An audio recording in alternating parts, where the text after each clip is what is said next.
Hello everyone and welcome back to another episode of Superfed TV Presents REL Divisions 1, 2, and 3.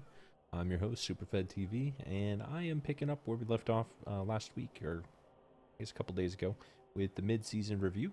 This episode is going to focus on Division 2, as we've already done Division 1. And we will catch Division 1 pretty soon, if not tomorrow. And so what we're doing with the mid-season review is we're just going through each of the teams, and then we'll look at the leaderboard and see where things stand in terms of playoffs. This episode, I do not have a guest host, but we'll see if we can pick one up for Division 1. So first up is Golgothan's team. Rats off to you. This team has, first of all, a natural one-turner, Gibbons II, who is definitely the star of the team in my opinion. However, the unofficial star of the team is Gary Friendly, which has a dirty player, sneaky get, and kick. Gary Friendly, one of the few players with APO rights. I guess there's only 3 players with APO rights. Gibbons II, Joy Peters, and Gary Friendly. Joy Peters, one of the original pieces of the team, with blodge guard, sidestep fend, and 2 heads. Very valuable gunner runner. It's great on its own with just having guard and blodge, but the 2 heads allows it to pretty much go wherever you need the guard to be, and then the fend and sidestep allow it to get out of there pretty safe. So it's a very valuable piece to have. The natural one-turner, of course, has 2 heads too to make it even more reliable, and I assume when it gets legend, which should probably not happen this season, but next season or playoffs potentially, maybe it gets leap, would be my guess, unless it rolls some kind of stat, but it's a phenomenal piece for sure. Dr. Ian Black is one of the gutters that doesn't have APO rights, even though it's an Agi 5. Took a movement bust, but it's very, I mean, strip ball wrestle is always good on a gutter with Agi 5 that kind of pairs up really well with the guard that he's got. So you can really see the synergy of this team, all about the gutter runners. If there is a negative spot about this team, and part of why it dropped from REL 1 to Div 2 is the Storm Vermin. I've just gotten really, really beat up on. And so he's developing these 2 fresh for this season, so a little bit of a opportunity to grow there. But it keeps the TV really trim, so he allows to basically gets a lot of inducements in this division. He's got a referee rest area, loves his bribes. It keeps Gary Friendly in the action. Overall, the team record, 23, 15, 26. But this season he's going really well, so right now he's 5-1 and 2, near the top of the leaderboard. I believe he's currently in 2nd place. Last season, right in the middle of the pack. Season 5 was a bit rough, but he developed well from there.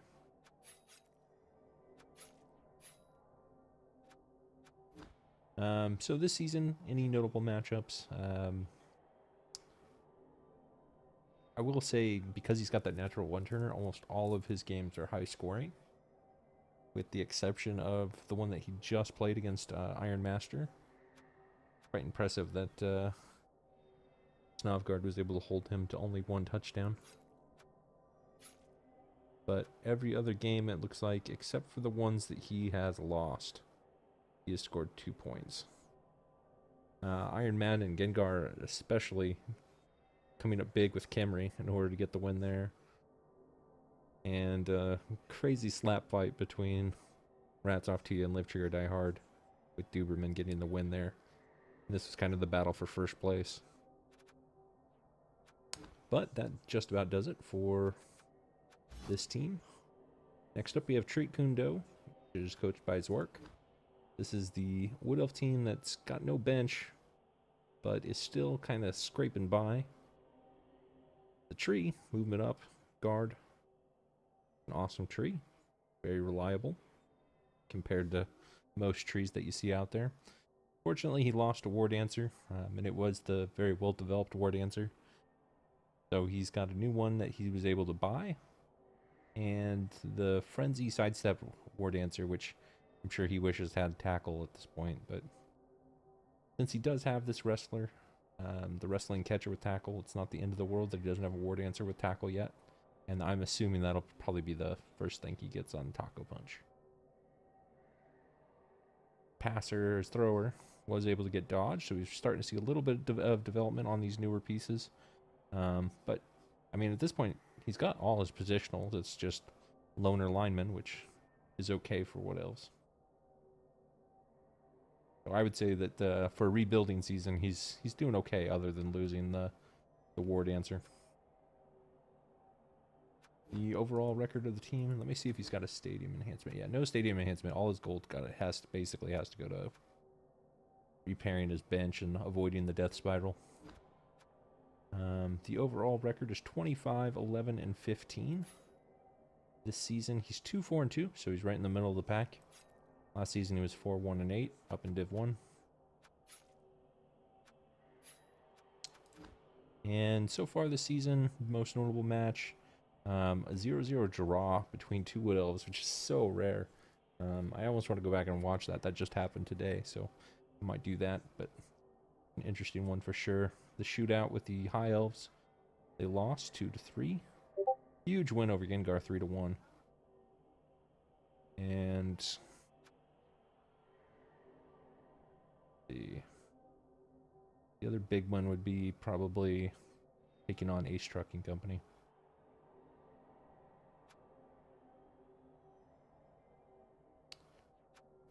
But right in the middle of the pack, continuing to develop. Basically, as soon as they make enough money to buy a player, they're doing that, and then getting those players some SPP. And kick actually is a big deal as well. Like that was a loner that got hired. All right, moving on to Fruity Kisses, Ladeus. Unfortunately, this team has taken some hits, but and some hits is lightly. It's still, I mean, once all the MMGs come back, it's still a formidable Dark Elf team. Even though the TV is just plummeted. I think they were at 2,000 TV last season. A lot of these are MMGs, so they'll be coming back anyway, but it's definitely seen better days. One of the Witch Elves died, which we talked about previously. Second runner, even though it took a movement bust with this Agi up, I think it's still in leap now. That's a new development. I think this is a very useful piece still. Being able to leap in and pick up the ball and then reliably throw it out. I think that's great. He did pick up a new Witch Elf, it looks like, and she was promptly just an MNG. No big deal. Big, after taking a movement bust himself, is also MNG. And that is the assassin star of the division. And 30-player lineman. Even if it's niggled, you're going to keep it, but just know MNG. Looks like you got a lot of MMGs. And let's check this one just to be safe. He was already armor busted, but also MNG. So 4 missing next games for this team. Cherry Crush, just movement bust, which really does absolutely nothing negative to this piece. Movement 6, being able to jump up and pile on and tackle. With the blodge piece, you're still going to see your value in Cherry Crush, so gotta love that. And the guard block piece is still helpful. Pairs very nicely with Cherry Crush. All in all, I'd say that this team has a lot of fight left in it. Let's check the club. They have the sandwich kiosk, which cancels out throw a rock and get the ref. The record this season is 1-5-2. Again, right in the middle of the pack. Basically, this is 2 wins and 2 draws, essentially. Career record, 18, 13, 24.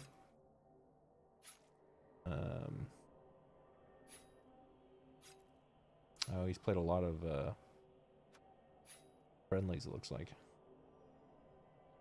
But season 5 was his worst season, looks like 2-1-10. So, a long way since then. Notable matches this season so far. I would say that the shootout went the Wood Elves' way against Live Cheer Die Hard. A 2-2 draw against the Malin Rotters, even though it cost them 4 missing next games, I would say is actually a good result for this team. They were already kind of banged up going into that one. And their win. It was against Gerzoot, wasn't it? Yeah, Leafy Mustard. This was definitely the biggest win of the season. Their only win, but the biggest match in terms of showing off their skill, being able to take it to the Lizards. Take a closer look at this one. 16 armor breaks, but still able to get the 2-1-0, completing 3 passes, getting 9 armor breaks of their own. Yeah, they outcast the Lizards, going after Skinks, I assume. But they keep playing this way. They can definitely come out with a couple more wins. Moving on to Steve, coached by Yayo. This is the Necro team. They've got their Mighty Blow Wolf. Got a Dauntless Wolf. Correct? Is correct. A Dauntless Tackle Wolf. Interesting. Well, there are a number of Strength 4 Blodge ball carriers, so I don't totally hate that. Because there are, I mean, I think traditionally we would see Sidestep here. There are a lot of different ways you can build your wolf. I just can't say I've ever seen Dauntless, so curious what he was thinking about. But since I have a Strength 4 Blodge ball carrier, I guess I can't be too surprised to see that one out there. Other things that could be targeted at would be, you know, Black Orcs, Bull Centaurs, that kind of stuff. So, interesting to see for sure. This ghoul, quite the specimen, the Crypt Keeper. Always had all these extra stats. Now he's got Blodge finally. Not often that you see a ghoul live long enough to get to level 5 without Blodge, but he got there. Not a lot of development on the whites, I would say. Kind of surprised. Obviously, the werewolves are the star of the team, and so this werewolf pretty much just soaks up all the blitzes. But notably, this is an armor bust, so it is a nice target as well. I would like to see him blitz more with this white Angel of Death to get him a little leveled up, just so you've got an option for when your werewolf is knocked out or badly hurt. And of course, he's paying his golem tax in order to keep this werewolf alive. Did you check on the clubs? Riot and Pitch Invasion. He's got the security gate. Interesting to see those stadium enhancements. Overall, 21, 16, 22. Again, you're noticing the trend with these Division 2 teams. A lot of them are just pretty evenly split between the wins and losses. This season, no different. 3-2-3. Noticeable matchups for the season so far. Took a loss recently to Leafy Mustard. But their biggest win, I would say so far, looking at all these results, seems like a big win against the oil miners, but also I would say, oh, these are a couple friendlies. It looks like not FDA approved. This is a big win, actually. Live Tree or Die Hard, they are the division leaders. And so for Yayo to get a 2-0 win here, something that keeps the division a little bit closer together. And he was able to do that off 0 catches, but 7 knockouts. Able to keep the Wood Elves off the pitch. Here's what their knockout rolls would look like. 3 out of 7? 7 failures? Yeah, that's definitely why the Wood Elves were unable to come back from that one. Also rolled 51 ones. I don't know if I've seen that many before. That's crazy. But that's a good win for Steve. Moving on to Leafy Mustard, coached by Gerzoot. This Lizard team has played the player market. Spunkmeyer, formerly of USS Sulaco, has all the bells and whistles that a skink could ask for. And he's got a nice one-turn threat with Bloodleaf. Curious to see what this levels up is going to be. I think it's gone bad. And this is a somewhat new source. Partisan that I'm going to guess is going to go with guard, but I could be wrong. He could go with a second tackle piece. think if I was doing it, I would probably go with tackle too. But this is a pretty bash heavy division, so if he goes guard, I would probably not fault him for that either. Unless it's a double. I would not go with the dodge though. If it was a double, I'd still skip that and go with either tackle or guard, depending on what your remaining matches look like. Just because you've already got 2 blodge guard pieces already. Not that you can ever have too many of those, but it's just a long way before you get that 3rd level. He also has the sandwich kiosk, so no rocks and no bribes. Career record of the team, 17, 16, and 9. This season, 3, 2, and 3. Those of you that are paying attention will probably notice a trend. There are a lot of people right in the middle of the pack here. This team has been up and down, winning games that were against people higher on the leaderboard, losing games against people that were lower on the leaderboard. Kind of all over the place. I would say biggest wins for the team, probably the 2-1 against Steve or the 2-1 against Brazzers, my team. Both those were really good results for them. In matches that they just needed to win in order to stay in the hunt. Also, the biggest win for them, most decidedly, was this 3-0 game against Mainland Rotters. This one was a friendly, so a lot of friendlies getting played in Division 2. But this 3-0 win was just a complete and utter dicing, like I've never seen before. Even though these guys got a bunch of removals, it didn't matter. The dice rolls were just crazy. I can't even remember what it was that they were failing, but failing blocks, I believe it was, more than anything. Yeah. Dub skulls, dub skulls. Dub skulls, dub skulls. Dub skull, dub skull. Dub skull. Dub skull. Anyway, you get the picture. Basically, Grzut won this one just by showing up, and a 3-0 win at that. He'll take it.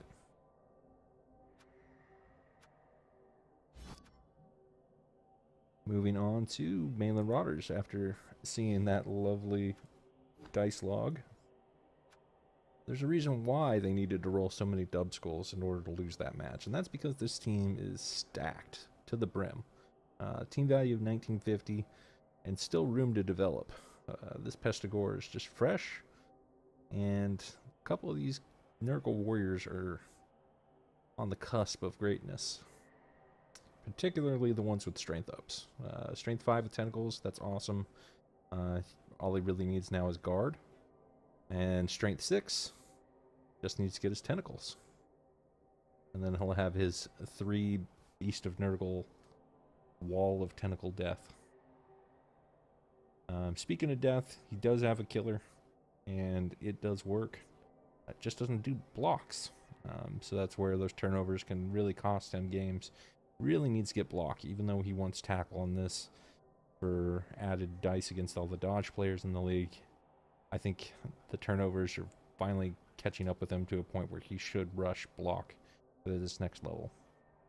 Killer that does do work, though, is this one. Block, Mighty Blow, Claw, Tackle, Guard. Doesn't do piling on, but he doesn't need to. The first block seems to do plenty, as this SPP will attest. He's racking in those casualties. Go ahead and take a peek and see how many he's got exactly. Yeah, 30 casualties inflicted. That's a lot of work. Main ball carrier has all the essential skills. Blodge, Sure Hands, Big Hand, and he got an Agi up for it as well, so that's the perfect cap to make this piece basically an elf. Actually, I would not even call it an elf. I would call it a strength up gutter runner because of that big hand. So, beautiful piece there. Last one we'll touch on is the Frenzy tackle piece, which now has Mighty Blow. I actually really like the way he leveled this up. Basically, this starts out as anti-elf and gets anti-elfier the further it goes along. Doesn't matter if you're blodge, he's going to get you down, and he's going to hurt you when he does it. This team has a beer stand, so not only is that frenzy piece useful for knocking over elves, but if it knocks you into the crowd, you can expect the crowd to add 1 to the injury roll. Overall team record 13-13-18.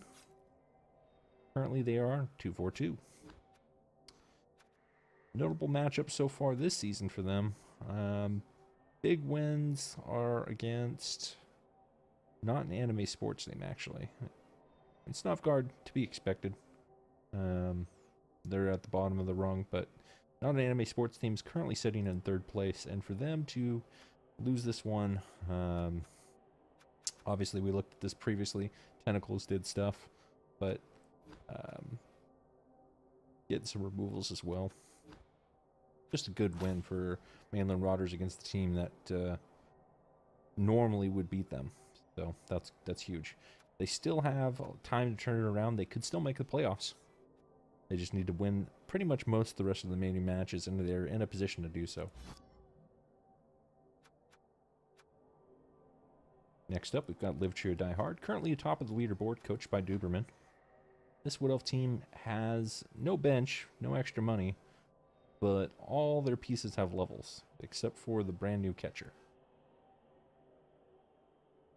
Tree with guard, War Dancers with tackle, sidestep, and strip ball. Catchers, pretty well developed, the ones that are developed. You've got your movement up one, which is your natural one-turner, or as close to natural one-turner as you can get without two movement ups. So a one-push one-turner, we'll call it, to be technically correct. And then we have an armor busted strength up piece, and he'll definitely keep this one around since it is wrestle dodge. It's difficult to take down, but if you do, odds are it's going to be at least stunned. And we have a niggled agility 5 accurate thrower. He gets basically safe throw. He's essentially a high elf god, but the niggle makes me think that his time on this planet is short. Niggle without wrestle, or without block, without dodge, it's just a big bullseye, just like that accurate would signify. So I expect that piece to not live the rest of the season, but I could be wrong. You never know. AV7, secretly OP. And he does have a second guard piece to go with the tree, which is always helpful. Looking at the club, no stadium enhancement. No surprise there, again for the Wood Elves. Overall record 18-11-8. This is one of the best overall career records for a team in Division 2. Currently this season they're 5-2-1, so they're on an upward trajectory, and frankly, if they don't screw up, they're on the path to the playoffs and ultimately on to Division 1, where Wood Elf teams go to die. Next up, we have Snofgard, coached by Iron Master. This is the Elfie Chaos team. This is the team that other divisions talk about. So, starting the whole thing off, we have the Agility 4 Chaos Warrior with leap and very long legs, reliably 2+ getting into the cage, and because he's strength 4, more often than not getting 2 dice on your ball carrier. Very effective for what it does. We have a Blodge Guard Chaos Warrior. Chaos Warrior with dodge, mighty blow, strength up. And Happy, the Chaos Warrior that just is happy to be alive and didn't roll doubles, but he's still happy about it. As far as the Beastmen go, the development is either stats or not much. You've got strength up, agility up, block piece, which he traded for. And you've got your all-around utility, basically a backup Chaos Warrior with block, guard, strength up, and tackle. This is your main threat if you're playing this team. I would prioritize this piece over all others. If you get this removed, that pretty much removes any real blitz threat, except for maybe the strength 5 piece, but that doesn't have block, it doesn't have tackle, so it really isn't that reliable. Whereas Himmelgore, with block, tackle, and strength up, so it blitzes at strength 5. This one's much more reliable, and I would say is a priority. And I play him next week, so that's why I call that out. He does have a dirty player kicker, and he suffers, as all dirty player kickers do, with inevitably fouling before he gets a chance to kick and getting sent off, but that's what those pieces do. Finally, we do have the starts of a killer and elbow drop, but he's got a ways to go. club does have Astro Granite. And the overall record of the team is 10-10-21. This season, though, quite rough start, 0-4-4. Winless on the board. We can't talk about some of the notable matches in the form of draws. Interestingly enough, both the Wood Elves drew this team 1-1. And that's mostly because they just don't have, Wood Elves don't have much of a way to deal with this high strength agility 4 Blodge team. But that doesn't surprise me too much. But those are significant draws, as well as against Leafy Mustard.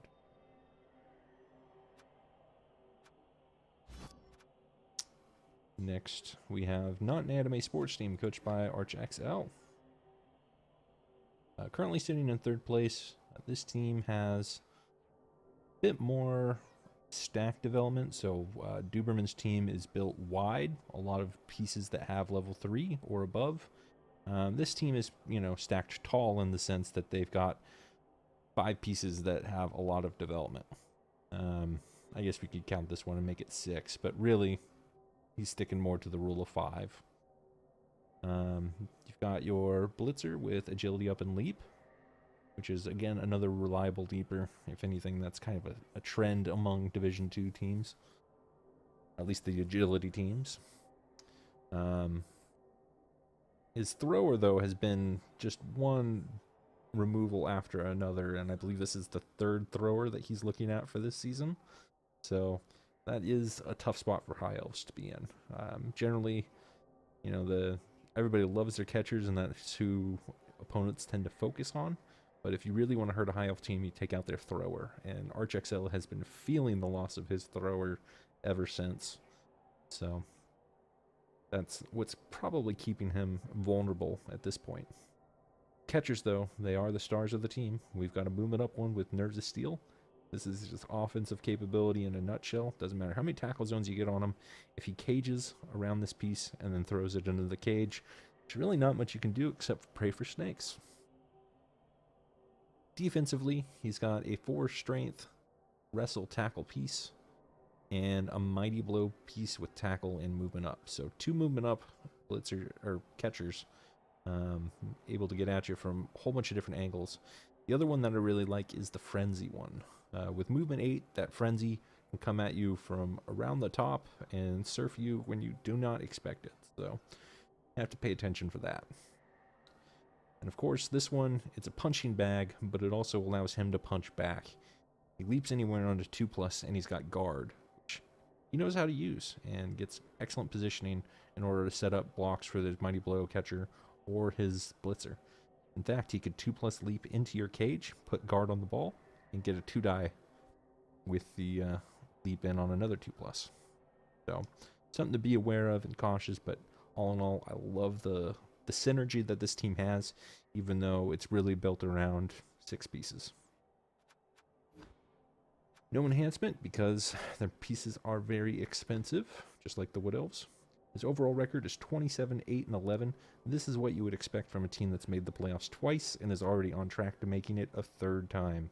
Again, this team is something that should probably expect to be in Division 1 if it survives the playoffs.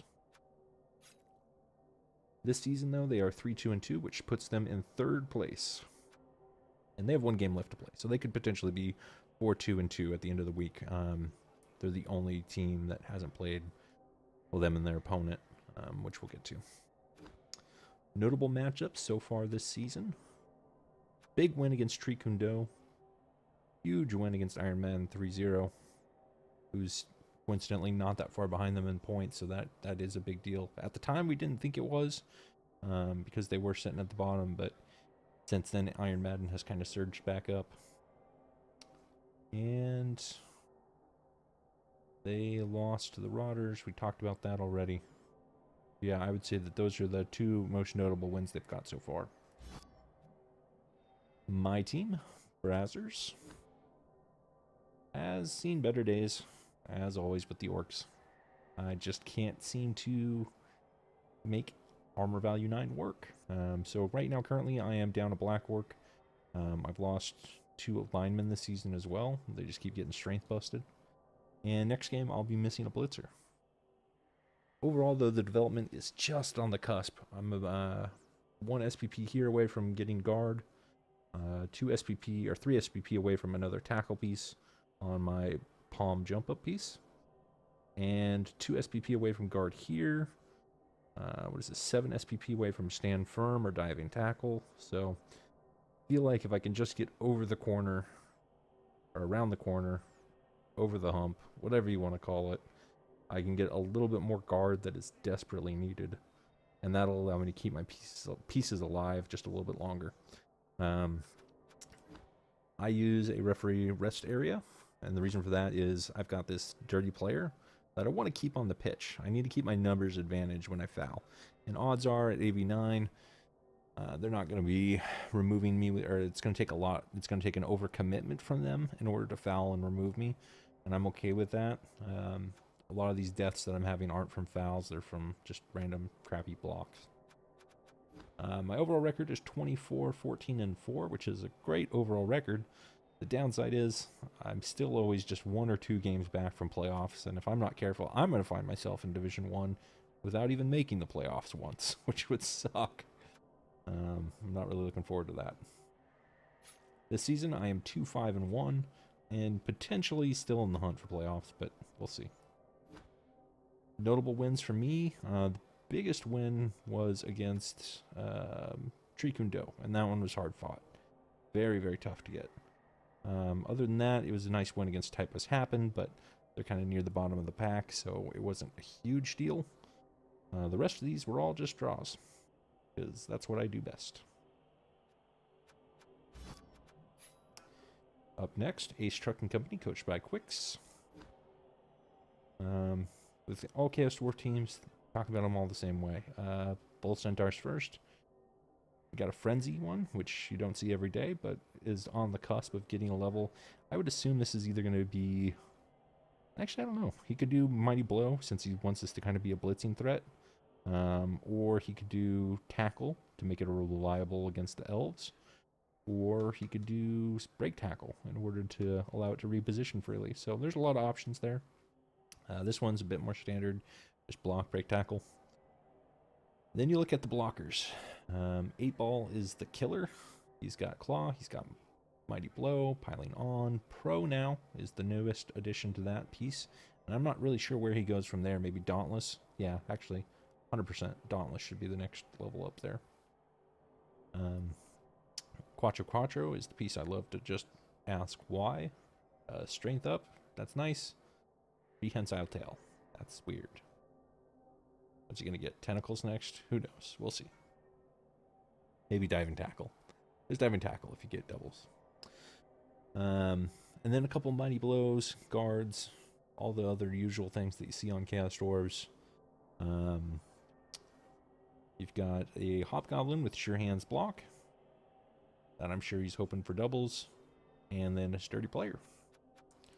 Team record, or he's got referee rest area, which makes sense with the dirty player. Overall record of 13, 9, and 7. This season he is 1, 4, and 3. He gets just as many draws as I do. Let's see who his one win was against. Typos Happen, which is also still somewhat in the hunt, but that is still a notable victory, 2-0. Otherwise, the rest of these are draws or losses. Iron Madden, coached by Gengar. Started out the season rough with a couple losses. However, they've really turned it around since then, and continued to roll strength ups, which kind of puts them in even a better position. Both the Blitz Raws at strength 4, Mighty Blow, Piling On. You've got your Eddie Killmeister, who's a dirty player sneaky get. And the dodge on the Throw Raw is actually a nice development, and that could allow him some survivability.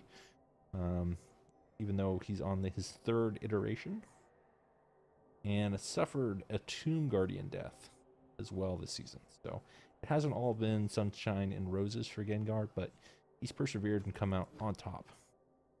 He has a security gate instead of a referee rest area, which kind of surprises me, but he doesn't want his pitch invasions, which I guess you can't blame him. When your Tomb Guardians go down to a pitch invasion, that is brutal. Statistically, this team is 14, 5, and 10, which is not a bad record. This season, he's at 3, 2, and 3. Big wins for him are against Oil Miners, the dwarf team. That is definitely a notable win. However, the 1-0 against Fruity Kisses was good. And more importantly, the 2-1 win against Golgothan's Ratsoftia. This was the biggest win for sure. This really shook up the leaderboard. At this point, Ratsoftia was kind of running away with the whole division, undefeated at that point. And this win really opened the door. And the following week, they lost to the Wood Elves as a result of some of the casualties. So it was, all in all, a big match that kind of got stirred up by this Khemri team. I think he's got 1 or 2 more tricks left in him, so I'd like to see him get another big win against one of the front-runner teams and see how that shakes out. And then we've got Typos Happen, coached by Kakengrad. The other orc team, as I like to think of them. This team's got a lot of doubles. So you've got your Blodge, Black Orc, the Wolf Rider build in the making with dinner specials. Blodge, Diving Tackle, Stand Firm. And your Blodge, Strength 4. So this is again what Yayo is probably looking at. Seeing the Blodge, Strength 4 and thinking, okay, I need Dauntless on my Werewolf. The Killer, he seriously hurt. Wow, a lot of injuries. You've got an Agility Bust, you've got a Niggle, and now you've got a missing next game. 3 injuries on 1 orc piece. And you know what? You're going to keep him anyway. Even though he's niggled, that just means you got to be careful with your piling on. But it's definitely a useful piece to have at Strength 4. And this team's not in bad shape. They're not in great shape. They're lacking tackle for the amount of elves in this division. But when you've got this piece to really force those dice rolls, you can get away with it. And Black Orc development hasn't been that bad either. We've got Astrogranite Plain Surface. And an overall record of 12-5-9. This season they are 2-2-3. 2 big wins for them are going to be against Iron Men, so putting it to Gengar early on, and beating Snovgard.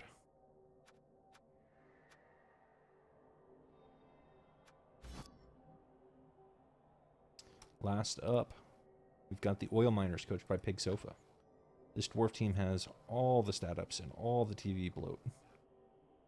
You've got the Zamboni, the Death Roller with Guard. Got a Troll Slayer with all kinds of fun things. Strength Up, Mighty Blow, Piling On, Tackle. Just an Agi Bust, so he's going to be around for a while. And then you've got a brand new Troll Slayer with nothing on it. Runner-wise, you've got your Strength Up, Wrestle, or Strength Up, Strip Ball, Tackle as a Ball Hawk. And you've got your primary ball carrier that's Agi 4 with Leader and Kickoff Return. Missing a Blitzer, so we could probably see him pick that up and blow this TV even higher. But the one Blitzer that he does have is Strength 4 and Guard. Nothing wrong there. And he's got a Diving Tackle, Stand Firm, Longbeard, so that's nice to have. The Sidestep one's a little bit interesting. I always find it funny when pieces take Sidestep on a double when they could do Stand Firm. Could have just done Dodge instead. Dodge, Stand Firm, and been far more reliable. I'm curious to see how he uses that piece. And to try and keep this team value a little bit in check, he's dropped a reroll, but really, dwarf rerolls are pretty cheap, so I don't think he needed to do that. He is playing with a referee rest area because he's got that Death Roller, so he wants to make sure he has a chance at having this on the pitch for all 16 turns. Statistically speaking, this team is 12-9-4 overall. And this season they're 2-3-3. He jumped a lot of divisions in order to get up here, so it's been a little bit rougher start, but he's still in the hunt. The 2 wins that he has that are huge, one over Leafy Mustard, keeping the Lizards from running too far ahead of the pack, and against Steve, keeping the Necro team too far ahead of the pack. So this is why this division is so close. Everybody has wins over other people. It's just weird. It's spooky how close this division is. So going from the bottom to the top, we can strongly say that Snovgard is eliminated from the playoffs. All they can do right now is throw upsets. Anyone that loses to Snodgard at this point is kind of writing their own check out of the playoffs. And even the draws could have some consequences. Moving up the ladder from there, we're starting to look at playoff contention. H Trucking Company is still potentially in the running for playoffs, as is Typos Happen. Their record is points-wise at least the same. Then we've got the Dark Elves, Fruity Kisses, potentially also in the running, along with Oil Miners and Mainland Rotters. Following from there, Tree Kundo, Iron Madden, Steve, and Brazzers, Leafy Mustard, and Not an Anime Sports Team, all in one big clump. Just slightly ahead of them is Rats Off Tia, and then leading the whole division is Live Tree or Die Hard. It's really anybody's race at this point. For my circumstances, I would like to see Duberman just kind of clear his way all the way to the playoffs and take the first seed. Rats Off Tia potentially could lose their spot, but I'm going to pick them to go ahead and take it. And then for third place, it's literally a crapshoot. Anyone on this page could get there. I would like to see myself go more reliably. It's probably going to be Arch, just because he's done it for 2 previous seasons. He's got all the pieces he needs, except for maybe his thrower. But I would say he's probably the most reliable to get there out of all these.